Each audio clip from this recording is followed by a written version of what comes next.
Hola, ¿cómo están? Muchas gracias por estar. Bueno, me llamo Alan, soy chef pastelero, panadero por vocación. Me gusta mucho lo que hago y me gusta mucho convivir con gente que le gusta hacer también esto, pan y pasteles. Vamos a hacer hoy algo interesante, el pastel vasco o cheesecake vasco. Este producto, déjenme les platico, que ha roto paradigmas, ha roto comentarios de la estética, del sabor. ¿Qué nos dice este producto?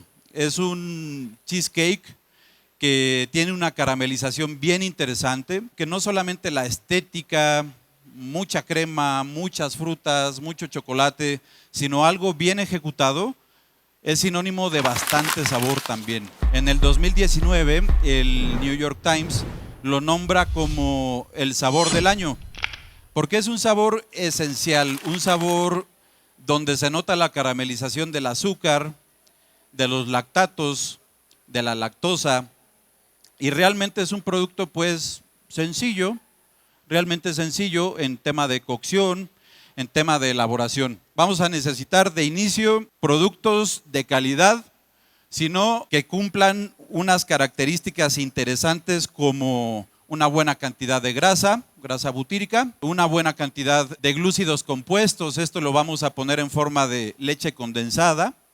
Esa es una de los tips más interesantes para que este producto siempre sea meloso. Digamos que tenga una cocción uniforme, doradita, pero que tenga esa textura como cremosa.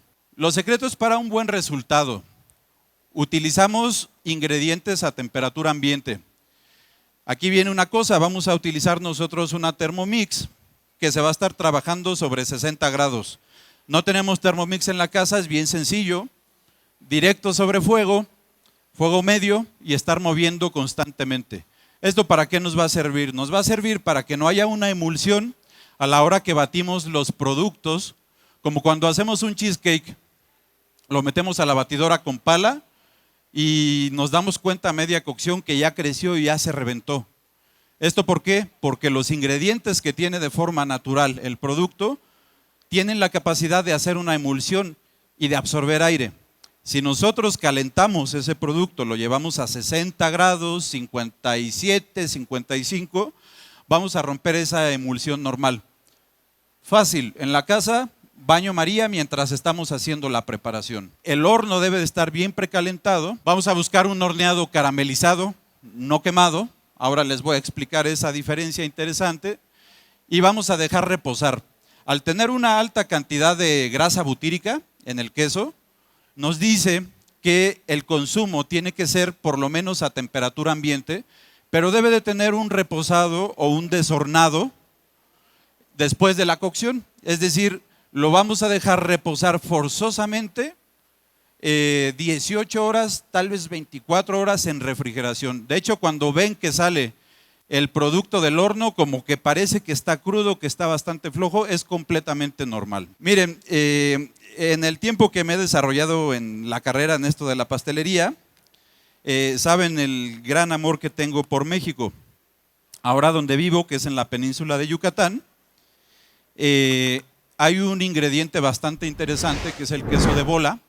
Realmente es un queso Edam. ¿Por qué quise utilizar ese producto? Porque realmente le da una textura bastante interesante, cremosa, y le da un sabor ligeramente salado que resalta todos los lactatos y el azúcar que está, digamos, rostizada.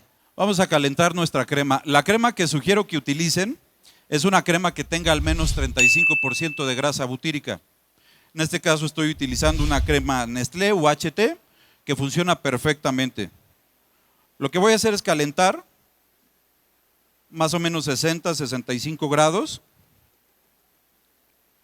y voy a ir agregando los ingredientes sólidos. Esto lo vamos traduciendo, lo vamos visualizando en un baño María con un batidor globo. Ahora, es importante cuando hagan esta preparación, siempre, que los productos se encuentren a temperatura ambiente. Para aprovechar la disolución de las grasas, eso es muy, muy importante. La grasa se tiene que disolver, la grasa tiene que casarse con los otros ingredientes. Si nos pasamos arriba de 65, tal vez 70 grados, que empezamos a sentir que nos quema, ahí hay un detalle. ¿Por qué? Lo que va a pasar es que cuando agreguemos el huevo, se va a hacer como un huevo cocido ahí medio extraño, porque la coagulación del huevo natural empieza sobre los 65, 67 grados. Siempre los productos temperatura ambiente y que no pase sobre 60 grados. El queso Edam como tal, o el queso de bola, al ser un producto madurado, va a requerir de más temperatura para fundirse. Es por eso que lo vamos a agregar a la hora que tiene la temperatura arriba de 60 grados para que se haga una especie de fondue. Hervimos la crema, agregamos el queso de bola. Vamos a aprovechar el calor de la crema para fundir el queso. Agregamos el queso crema, temperatura que está a temperatura ambiente. Vamos integrando el huevo, los edulcorantes, es decir, todo el azúcar, todo lo que endulza. Agregamos los secos. Este producto tiene una cantidad muy bajita de harina. Farináceos, podemos cambiar este producto de harina de trigo, lo podemos cambiar por fécula de maíz. De ahí vamos a verter en un molde de 18 centímetros. ¿Puede llevar o no costra? Me preguntaban, ¿este producto puede llevar costra? Es decir, una corteza de galleta. Es válido. Por ejemplo, nosotros que estamos en esta industria de la hotelería, la manipulación es importante. Si ustedes hacen estos productos para vender, para emprender algún negocio, es importante que tengan cómo manipularlo. ¿Y cómo lo vamos a manipular? Mucho más fácil, con una base. Nuestra crema ya está a 60 grados. ¿Qué es lo que vamos a hacer? Vamos a agregar el queso de bola para que se funda y vamos a agregar el queso crema también para que empiece a disolverse. Me preguntaban el otro día, ¿se puede hacer con pura azúcar, sacarosa, tal vez una azúcar que sea baja en hidratos de carbono, mucho más digeribles? Sí se puede, pero se van a dar cuenta que la caramelización no es igual. Preguntaban, ¿se puede utilizar stevia o esplenda para estos productos? Es posible, pero la caramelización y el dorado no va a ser igual. Todos estos productos edulcorantes, lo que pasa es eso, que endulzan como tal, pero no hay una caramelización. ¿Qué es lo que buscamos en el cheesecake vasco? Que la lactosa, que es el azúcar que tiene la leche, también se dore. Miren, ¿alcanzan a ver ese color? Eso se debe al dorado de la lactosa y de la sacarosa, es decir, azúcar refinada, común y corriente. ¿Cómo vamos a controlar esto? Me decían el otro día, lo que pasa es que mi horno no dora bien. Los hornos de casa están hechos para hacer piernas, pavos, lomos, pero para pastelería y para panadería solemos tener detalle. ¿Cuál es el consejo? La receta te pide que hornees a 200 grados. En este tipo de hornos ustedes van a hornear a 220, 230 grados en horno de estufa. Eso es muy, muy importante que lo consideren siempre. ¿Cómo podemos controlar que el producto no se queme y no se seque? Se toman un termómetro normal de aguja y van a checar siempre la temperatura interna de 75, 78 grados. Cuando tenemos un horneado de 200, no quiere decir que el producto va a estar a 200 grados internos. Acuérdense que es un calor limpio e indirecto. Entonces, esos 200, 220 grados van a tardar más o menos 28 minutos por kilo para entrar al centro. Y eso nos va a garantizar que el producto sea lo suficientemente cremoso y meloso como para que sea una característica importante a la hora del sabor en boca. Ya tenemos ahora el queso crema, se está trabajando sobre 60 grados y vamos a empezar con los edulcorantes. ¿Por qué no agregamos los edulcorantes de inicio? No los agregamos de inicio porque no queremos que interfiera esa temperatura a la hora de la disolución de la grasa que tienen los quesos. La lactosa y la caseína, que es una proteína bastante importante para el sabor. Entonces, primero, recordando, lo que vamos a hacer es calentar la crema, los quesos y después vamos a agregar los edulcorantes. Se van a dar cuenta que es una mezcla muy similar como a una malteada, bastante espesa, diríamos termorreversible. ¿Qué quiere decir termorreversible? Le meten calor, se vuelve líquida. Le meten frío, se amarra, se vuelve sólido. Hay un tip ahí interesante para la gente que produce en volumen para este tipo de productos. Normalmente parece como si se cortara cuando tenemos una carga muy importante de grasa. Hay un producto que ya venden de forma sencilla. Me parece que lo vende Par de France, sí, Par de France, y no lo vende en volumen. Se llama maltodextrina. Si ustedes van a hacer una producción grande de este producto y de ahí lo van a ir dosificando, lo que pueden hacer es agregar el 1% del peso total en maltodextrina. Es decir, si tenemos 1 kilo de batido, le vamos a agregar 10 gramos. ¿Eso qué es lo que va a hacer? ¿Han probado o han visto todos estos productos como el danonino, como el yogur de varias marcas que tienen mucha grasa y son líquidos? La maltodextrina ayuda a que se case la grasa con el agua y eso va a evitar que el producto se corte. Si se pasa de cocción, si el producto tiene una carencia de grasa o un exceso de agua, nos va a ayudar muchísimo la maltodextrina. De ahí, ya de los 60 grados que tienen los quesos, vamos a agregar los edulcorantes. Uno de los tips también como edulcorante es utilizar leche evaporada. La leche evaporada, se dan cuenta que es una especie de concentrado muy, muy denso de azúcar y de leche.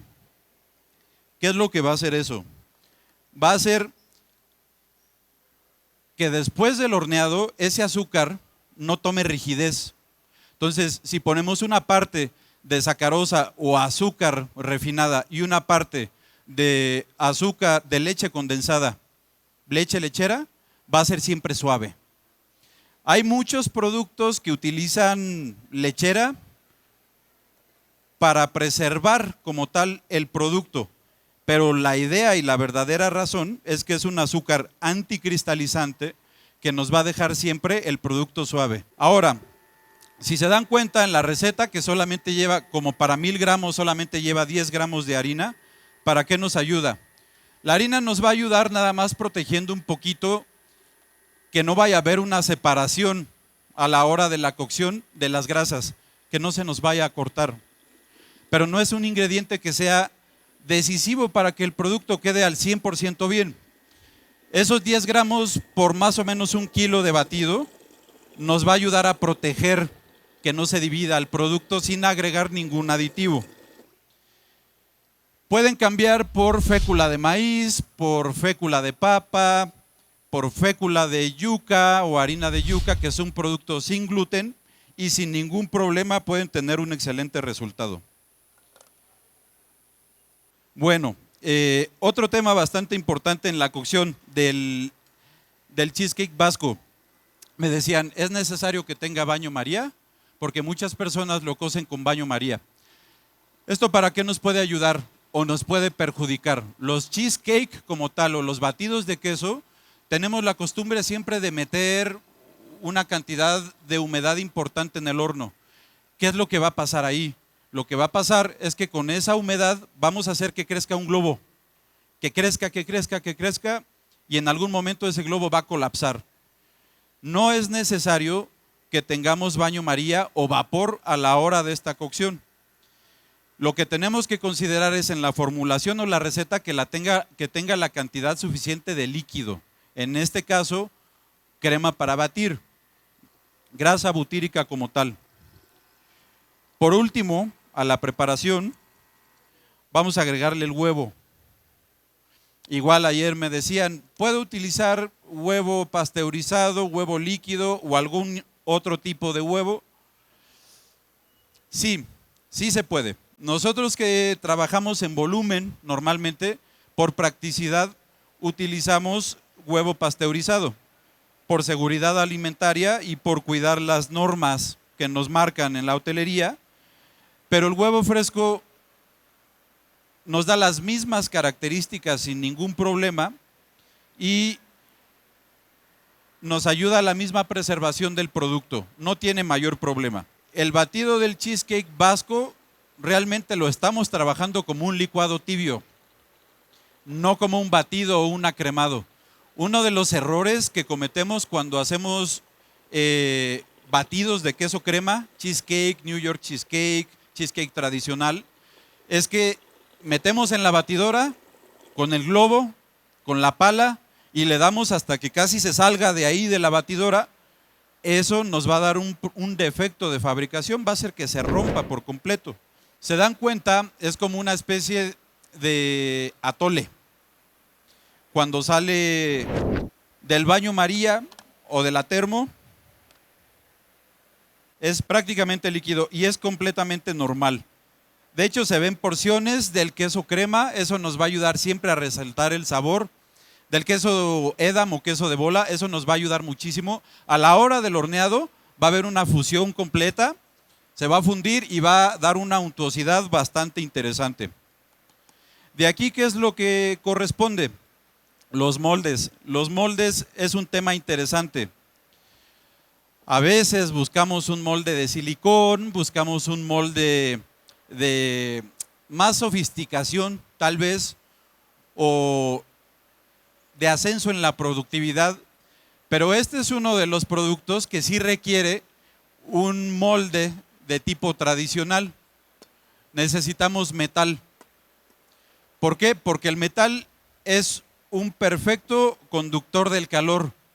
Si no tenemos un molde que sea de metal y que transmita la temperatura de forma directa, lo que va a pasar es que quede suave, que al momento de que dejemos enfriar, deshornemos, la costra de alrededor que está formada por azúcares y lactatos rostizados, se nos va a bajar el producto.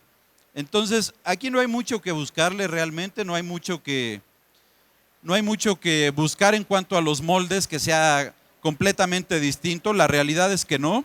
Este tipo de moldes le cabe por molde de 18 centímetros, 8 centímetros de alto, le va a caber 1,50 kg, 1,100 kg. Por cada kilo de producto batido van a llevar siempre ustedes a 200 grados más o menos 28 minutos, dependiendo del horno.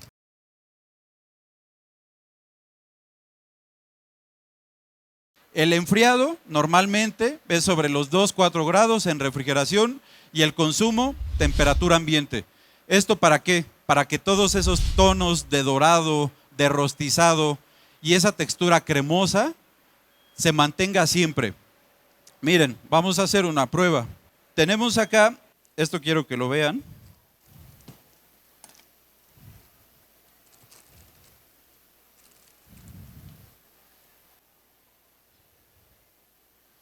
¿Ven esta parte cremosa? Esto siempre se debe de mantener. Hicimos uno de chocolate. El de chocolate se tiene que ajustar la receta. ¿Por qué? Porque el chocolate tiene moléculas termorreversibles, les decía yo. Moléculas que si agregas calor se va a volver líquido y si agregas frío se va a volver sólido. Miren la textura que debe de tener. Completamente cremoso, como si fuera una ganache.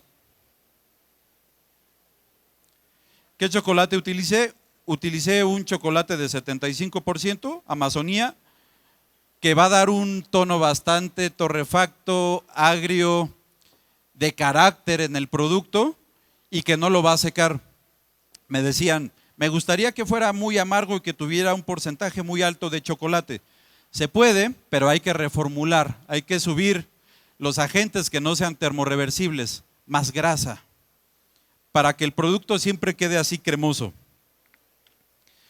La presentación de este producto, ¿cómo es?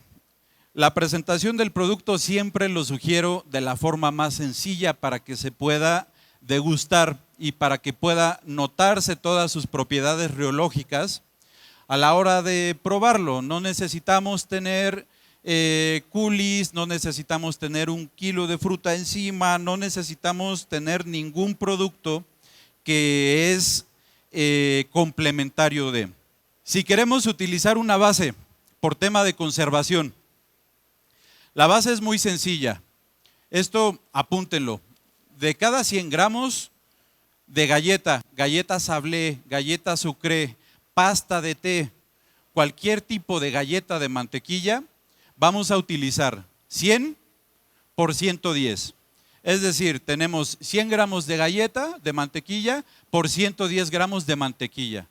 Lo único que vamos a hacer es exacerbar el sabor de la mantequilla y humedecerlo para hacer una corteza delgadita, que no tengamos que llegarle con vuelo para poderlo cortar, sino que haya una textura que nos apoya muchísimo al sabor. Que sigamos trabajando con esta parte de los azúcares rostizados. El tema de los quesos. A veces estamos casados con marcas. Decimos que si no es una marca como grisecita con letras azules que empieza con K y termina con Kraft, el producto no queda. Realmente no, estamos en un error. Muchas veces tiene que ver con la técnica de elaboración, tiene que ver muchísimo con la práctica y la paciencia que tengamos al producto. Todo tibio, 60, 65 grados, sin llegar a cocción, ebullición, directo al molde y se va al horneado. El horno lo tenemos a 200 grados. Para los dogmas que tenemos de los cheesecake, pensamos que se tiene que hornear a 170, 160 para que haya buen producto. Aquí es al revés. Lo que buscamos es que sea una cocción, digamos, brava, alta, para que la parte del centro no se vea afectada, pero alrededor sí sea un color dorado, caramelizado. Por esto que le decía de las proteínas, es bastante importante. Si me ayudan nada más a enfocar el color del cheesecake que se llevó 24, 25 minutos. Miren lo que les decía. Esto que ocurre, ¿ya vieron el movimiento que hay? Es completamente normal. No va a pasar absolutamente nada. ¿Okay? De aquí, esto nos va a decir que va a haber una cremosidad en el producto. Entonces, no se espanten si ven que crece y después se asienta. Es completamente normal. Quiero recomendarles, además de agradecerles el tiempo de estar acá, hola Hanna, que no dejen de hacer estos productos, que no dejen de hacer pan, que no dejen de hacer cheesecake, que se animen en su casa a hacer esas pruebas, que tomen queso crema, que tomen huevo, que tomen harina y que se pongan a hacer pruebas. Esta industria de la pastelería y de la panadería se engrandece gracias a todos nosotros. Y acuérdense que un 60-70% de la economía de la lana que se mueve acá en México es por micro y pequeñas empresas. Entonces, no dejen de hacer este tipo de preparaciones, no dejen de experimentar, de probar, de tener una constancia. Eso es muy interesante y muy importante. A la primera no nos queda, hay que intentar a la segunda. Y estoy seguro que los productos que salen del horno de su casa son los mejores que va a haber ahí en La Redonda. Entonces no desanimen y cada momento que invierten en esto vale la pena. Eso sí se los aseguro. Les quiero agradecer por el favor de su atención y muchísimas gracias. Quedo a sus órdenes. Mil gracias.